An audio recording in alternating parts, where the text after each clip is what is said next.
Yellow vest protests. France's Edouard Philippe seeks unity after unrest. French Prime Minister Edouard Philippe has vowed to restore national unity after violence broke out during a fourth consecutive weekend of protests. Police used tear gas and rubber bullets on Saturday, the latest day of yellow vest demonstrations against fuel tax rises and high living costs. Almost 1,000 people were taken into custody, but the violence was not on the same level as a week earlier. Discussions with peaceful protesters must continue, Mr. Philippe said.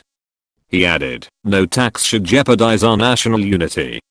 We must now rebuild that national unity through dialogue, through work, and by coming together.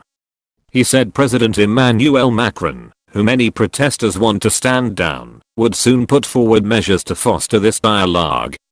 French Interior Minister Christophe Castaner praised police, who had been deployed in force, for containing much of the unrest. What happened on Saturday? An estimated 125,000 people took part in marches across the country on Saturday, the Interior Ministry said. Nearly 90,000 officers had been deployed, including 8,000 in Paris, where 12 armored vehicles were also used. Around 10,000 people demonstrated in the capital, where the scenes were the most destructive. Windows were smashed, cars were burned, and shops were looted. What next for Macron? The French government is relieved that its worst forebodings about the protests did not come to pass. There was certainly some violence in Paris, but it was not on the scale of the week before. The new tactics of the police, record numbers of officers deployed, moving quickly to occupy the ground, and not hesitating to make arrests, paid off. Interior Minister Christophe Castaner said the escalation of violence had been stopped. It is a relief for President Macron, but not much more.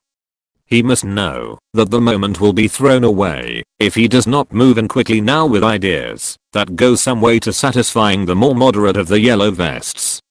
The time is for dialogue, the government says, and the president will make an address to the nation early this week. The question is, will he give the protesters what they want, which is something very simple, more money in their pockets? Does he think France can afford to economically? Where are we with the yellow vest movement? The Gilets jaunes protesters are so called because they have taken to the streets wearing the high visibility yellow clothing that is required to be carried in every vehicle by French law.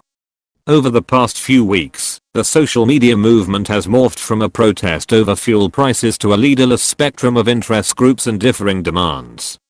Its core aim, to highlight the economic frustration and political distrust of poorer working families, still has widespread support. An opinion poll on Friday showed a dip in support for the protests, but it still stood at 66%. Meanwhile, President Macron's ratings have fallen to 23% amid the crisis, polls suggest. What has the government conceded? The government has said it is scrapping the unpopular fuel tax increases in its budget and has frozen electricity and gas prices for 2019. The problem is that protests have erupted over other issues. Granting concessions in some areas may not placate all the protesters, some of whom are calling for higher wages, lower taxes, better pensions, easier university requirements, and even the resignation of the president. Some of Mr. Macron's critics call him the president of the rich.